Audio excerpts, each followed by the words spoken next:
एक समय की बात है। एक गांव में किशन नाम का एक आदमी ढाबा चलाता था। वो एक नेक दिल इंसान था। जरूरतमंद लोगों को मुफ्त में खाना खिलाता था। आप सब लोग पेट भर के खाना खाइए, पैसों की चिंता मत करना। भाई साहब, खाना ठीक तो है ना? अगर आपको कुछ चाहिए तो मुझे बोल दीजिए, मैं अभी आपको ला के देता हूँ। किशनलाल, तुम्हारी रोटी सब्जी से तो मेरा पेट और मन दोनों भर जाता है। जो बात तुम्हारी रोटी सब्जी में है वो बड़े बड़े ढाबों के पंच पकवानों भी नहीं है। और ऊपर से तुम दाम भी इतना कम लेते हो। भाई साहब, ये ढाबा मैंने गरीब लोगों के लिए ही शुरू किया है, ताकि कोई गरीब आदमी भूखा ना रहे। बड़े बड़े होटलों में तो गरीब लोग नहीं जा सकते, मगर मेरे यहाँ आके पेट भर खा सकते हैं। भले मैं उनको पंच पकवान नहीं पर सब्जी रोटी तो खिला सकता हूँ। किशनलाल, तुम एक नेक दिल इंसान हो। सच में आजकल के ज़माने में लोग सिर्फ खुद के फायदे के बारे में सोचते हैं, मगर तुम हो कि इतने कम दामों में लोगों को खाना खिला रहे हो। सच में एक दिन तुम्हारा ये ढाबा बहुत मशहूर होगा, देखना। वहीं दूसरी तरफ शंभू नाम के आदमी की चाय नाश्ते की दुकान थी। वो बहुत ही घमंडी और लालची आदमी था। सुनो भाई, मैं बहुत दूर गांव से आ रहा हूँ, बहुत थक गया हूँ। अगर तुम्हारे यहाँ कोई चाह नाश्ता मिल जाए तो बहुत अच्छा होगा।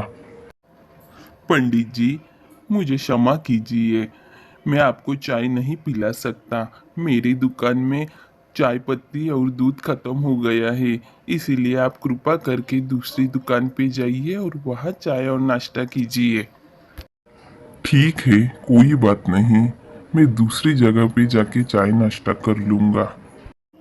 अरे ओ भाई, तुम्हें और कुछ चाहिए तो बोल दो, मैंने अभी गर्मा गर्म चाय बनाई है। अरे नहीं भाई, मुझे तो कुछ नहीं चाहिए। अभी थोड़ी देर पहले तो तुमने कहा था तुम्हारी दुकान की चाय पत्ती और दूध खत्म हो गया है, और अभी बोल रहे हो कि चाय तैयार है। वो तो मैंने पंडित जी से झूठ बोला था। पता नहीं पंडित जी चाय पीने के बाद पैसे देते कि नहीं। उससे अच्छा है कि मैं ही उन्हें मना कर दूं। सुनो बेटा, मैं बहुत दूर से आया हूँ, मुझे बहुत भूख लगी है। अगर तुम्हारे पास कुछ खाने के लिए है तो मुझे दे दो, मैं बहुत भूखा हूँ। हाँ हाँ पंडित जी, आप आइए, बैठिए, मैं आपको अभी खाना परोसता हूँ। सुनो बेटा, मैं पास ही के एक दुकान में काम करती हूँ। वैसे तो मेरा बेटा रोज मेरे लिए खाना लेके आता है।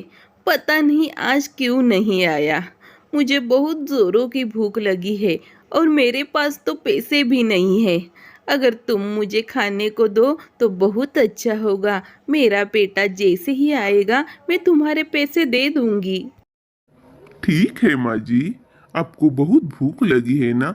मैं अभी आपके लिए खाना परोसता हूँ। आप पेट भर के खाना खा लीजिए। और हाँ, जब भी आपका बेटा आएगा तब आप मुझे पैसे दे देना। इसी तरह पंडित जी और वो बूढ़ी औरत पेट भर के खाना खाते हैं। किशन का लोगों के प्रति स्नेह देखकर पंडित जी खुश हो जाते हैं। किशनलाल, तुम्हारे ढाबे की रोटी सब्जी बहुत ही स्वादिष्ट है। मैंने तो पेट भर के खाना खाया। और हाँ, तुम्हारे पैसे कितने हुए बताओ तो जरा। पंडित जी, मैं भला आपसे पैसे कैसे ले सकता हूँ? आप मेरे ढाबे पे आए, खाना खाया, वही मेरे लिए बहुत बड़ी बात है। और मुझे कुछ नहीं चाहिए, सिर्फ आपका आशीर्वाद चाहिए। किशनलाल, तुम चाहो तो दाम बढ़ा के ज्यादा पैसे कमा सकते हो, मगर तुम जरूरतमंदों को कम दाम में खाना खिलाते हो, और यह बहुत ही पुण्य का काम है। देखना, तुम्हारा ये छोटा सा ढाबा बहुत बड़ा हो जाएगा और यहाँ पे हमेशा लोग आएंगे। अरे किशनलाल, इतने कम दामों में खाना खिलाते हो, कुछ मुनाफा भी होता है कि नहीं? ऐसा ही चलता रहा तो कुछ दिनों में तुम्हारे ढाबे को ताला लग जाएगा। लोग देखो कितना पैसे कमा रहे हैं, और तुम देखो। सेठ जी, हर बात फायदा या नुकसान देख के नहीं की जाती। भले ही इस ढाबे से मुझे ज्यादा कमाई नहीं होती, मगर मेरा नुकसान भी नहीं है। और इतने सारे लोगों का आशीर्वाद मुझे मिल रहा है, इसीलिए और मुझे कुछ नहीं चाहिए। और हाँ, आप मेरे ढाबे की चिंता मत कीजिए। इसी तरह दिन बीतते चले गए और किशन के ढाबे पे खाने के लिए लोगों की भीड़ बढ़ने लगी। दूसरी तरफ किशन के ढाबे की तरक्की देखकर शंभू को बहुत जलन होने लगी। अरे शंभू, तुम तुम्हारी दुकान छोड़ के यहाँ पे क्या कर रहे हो? तुम्हें मुझसे कुछ काम है क्या? बोलो। किशनलाल, कुछ दिनों से देख रहा हूँ तुम्हारे ढाबे पे बहुत सारे लोग आ रहे हैं खाने के लिए। आखिर क्या बात है? अभी तो लोग मेरे यहाँ पे भी चाय नहीं पीते, चाय पीने के लिए भी तुम्हारे ढाबे पे आ रहे हैं। आखिर मुझे भी तो बताओ। शंभू, कुछ बताने के लिए हो तो बताओ ना। ये तो लोगों का प्यार है। मैं तो तुम्हें यही कहूँगा कि कभी लालच नहीं करनी चाहिए। हमेशा ज़रूरतमंदों की मदद करनी चाहिए। और देखो अभी उनका कितना सारा प्यार मुझे मिल रहा है।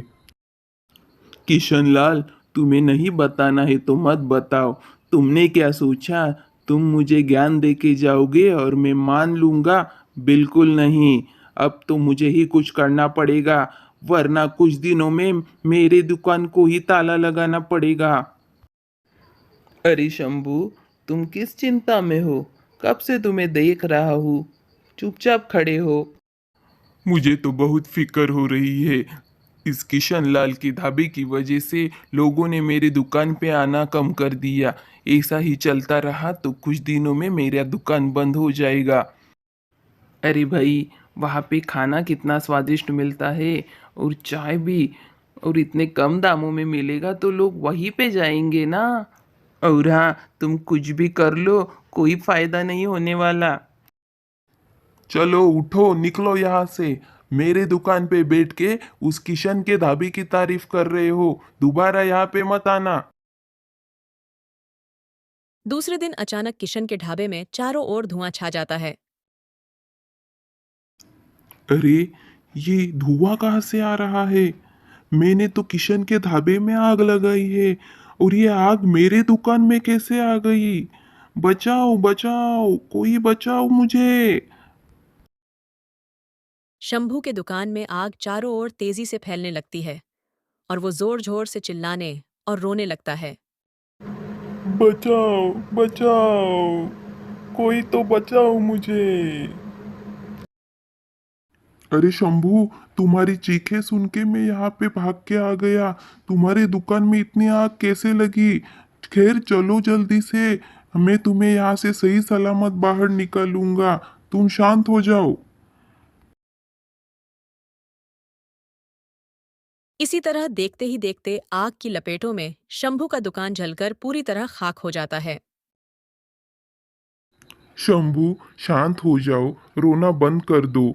देखो, तुम्हारी जान बच गई, वही बहुत बड़ी बात है। और दुकान का क्या है, वो तुम बाद में शुरू कर लेना। दुकान तो बन जाएगी। किशनलाल, ये आग तो मैंने तुम्हारे ढाबे में लगाई थी, मगर इस आग ने तो मेरी ही दुकान जला के खाक कर दी। मुझे माफ कर दो, मैंने तुम्हारा बुरा चाहा मगर वही बुरा मेरे साथ हो गया। सच में किशन, तुम बहुत अच्छे इंसान हो।